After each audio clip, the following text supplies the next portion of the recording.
Good morning, class. This is your teacher, Miss Judy Yancy Pataksil.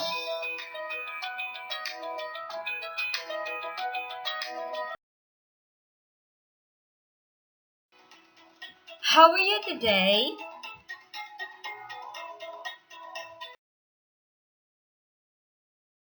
Welcome to PE and Health subject, second semester, fourth quarter, week 3.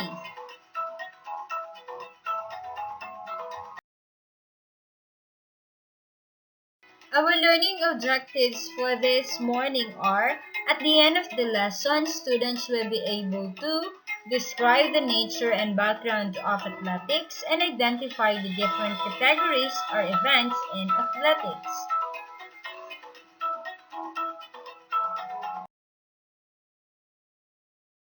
The lesson that we are going to discuss this morning is about athletics in relation to health-related fitness, which is relay.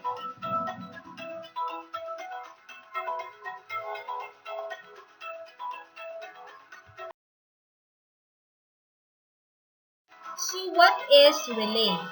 The relays involve 4 runners per team. There are 2 standard events, the 4x100 and 4x400 meter relays.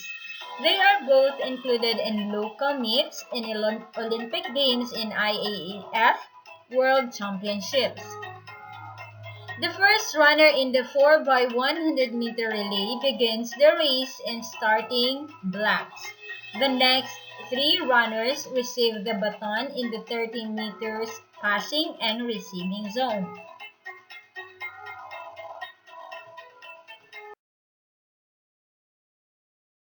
The receiver begins running in the acceleration zone within the exchange zone, which is the 30 meters.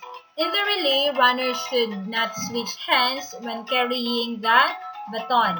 Therefore, if the first runner will carry the baton in his right hand, the receiving hand of the second runner will be the left hand. The receiving hand of the third runner will be the right, and the final runner will handle it in his left hand.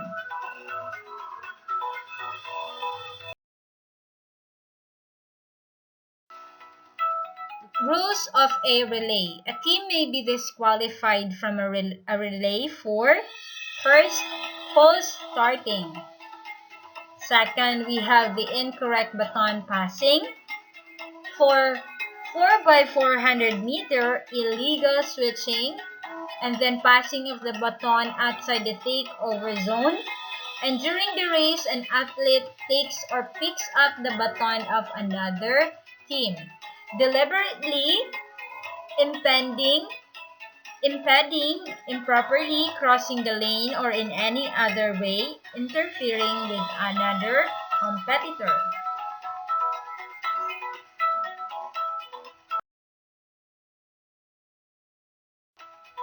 So the picture on your screen shows how to pass the baton, or the technique on passing the baton.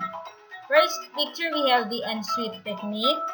Second, we have the down sweep technique. And the last, we have the push pass technique.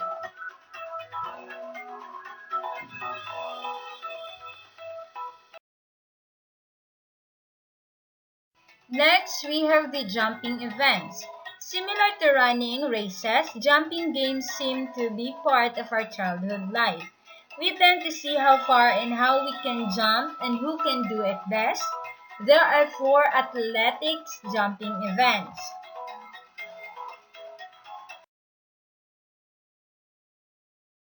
First, we have the high jump. In the high jump event, the athlete must run in the start and must jump over a bar without knocking it over. They land on a big soft cushion. Being able to jump high without knocking the bar is an advantage to win the game. In this event, technique is important. There are many techniques used for high jump, but the current and most successful is called the fast barre flop.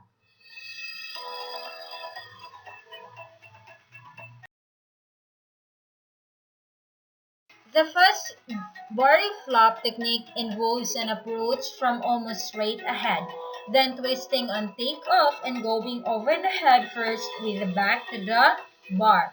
Jumpers then land on their back.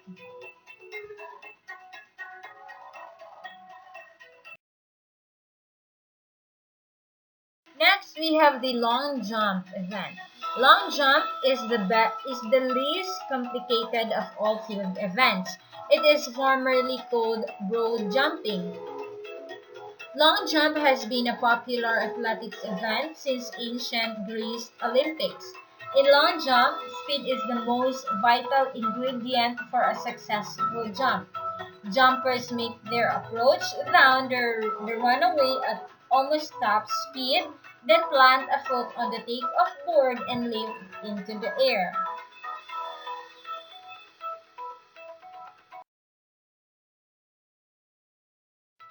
Jumpers must plant the forward foot not beyond the takeoff board to become legal.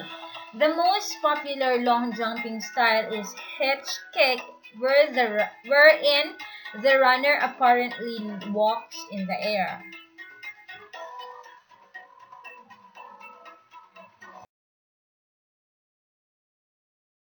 Next, we have the pole vault. The pole vault may be the toughest to master of all field events. Pole vaulting is quite similar to high jump.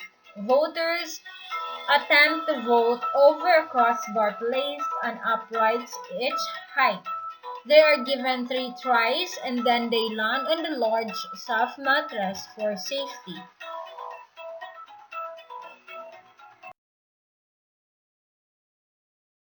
The voted runners are the voted runs down the track holding a pole at one end.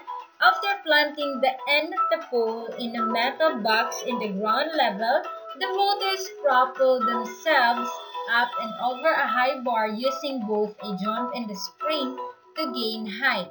They must get over the bar without knocking it off.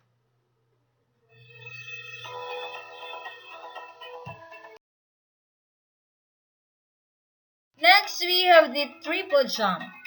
The triple jump is similar to the long jump. It is known as the hop, step, and jump. The jumper will first run down the track, gaining speed, and at the start of the jump or takeoff point, they will jump or spring from one foot and land on the same foot. Next, they jump again, at this time landing on the opposite foot or step, and then lastly, they jump as far as they can and land on both feet or jump into the sand pit or landing pit.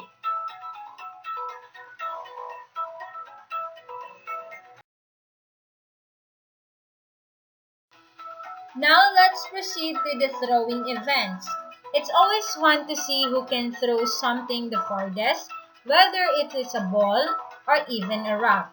These events necessitate explosive movements. Power is the component to be considered.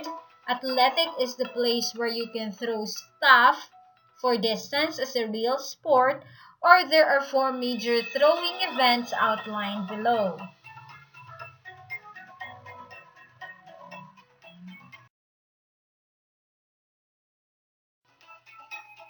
We have the discus throw.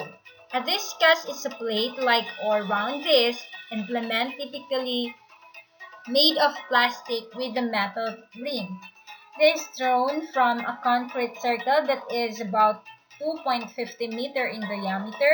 Then the thrower's feet cannot leave the circle unless the discus lands on the sector area, or else the thrower will be at fault and the throw will not be counted.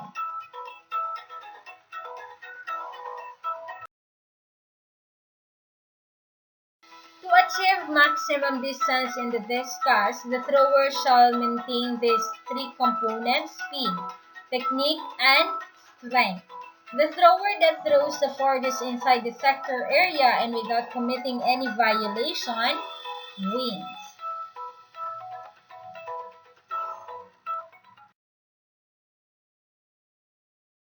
Next, we have the javelin throw.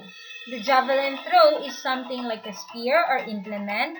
It was introduced in the Olympics of 780 BC. This event should be supervised at all times to be sure no one is hurt. Javelin throw does not use a circle when throwing. The thrower must hold the javelin at the grip part and should always be maintained above the shoulder level. The javelin must lie before the specified zone and its tip should hit the ground to become valid.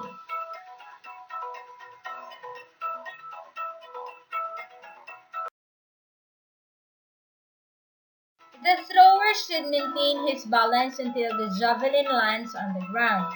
Once the competition has started, the athletes cannot use the perimeter for practice purpose.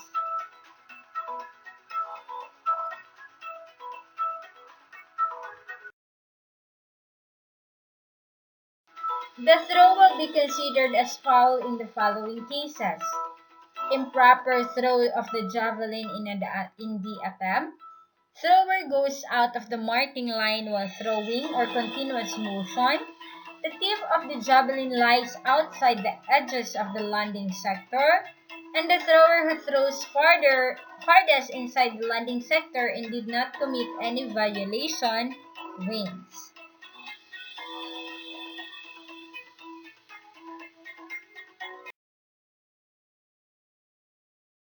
Next, we have the shot put event. Shot is a piece of spherical iron ball that is thrown from a concrete circle that is 7 feet in diameter. The front of the circle has a metal board called a toe board or stop board. The thrower cannot touch the top of the stop board or step over it during the throw. The thrower holds the shot close to his or her neck in one hand.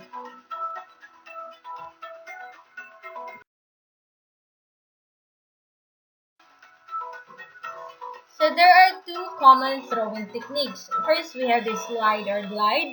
Then second, we have the spin or rotational.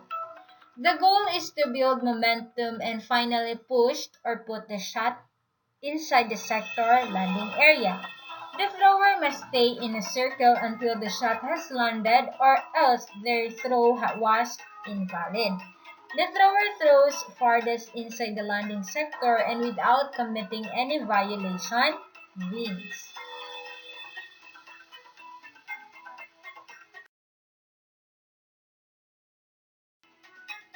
Hammer throw event. The hammer throw does not actually involve throwing a usual hammer like you think. In this athletics throwing event, the thrower throws a metal ball attached to a handle and a straight wire about 3 feet long. The hammer is thrown from a concrete circle that has 2.15 meter in diameter and just like the shot put, but there is no toe board or stop board.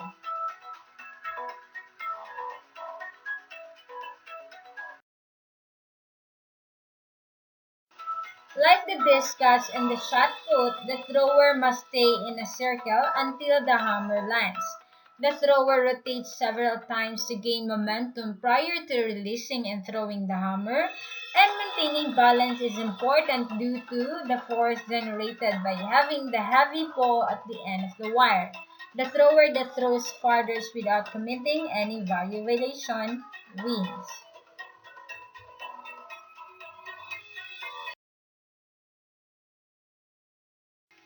Official implements. In all international competitions, the implements used shall comply with current IAAF specifications. Only IAAF certified implements may be used. The following table shows the implement to be used by each age group.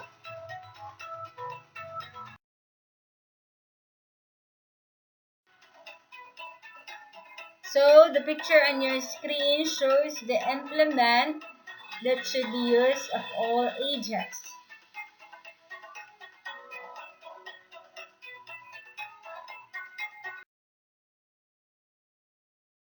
That's all for our lesson this morning. I hope you enjoy and you've learned a lot. Thank you for listening.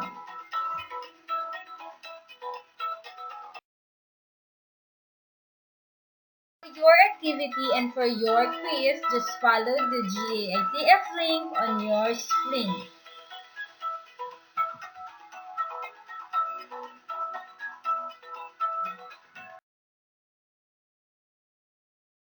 Once again, good morning and have a nice day.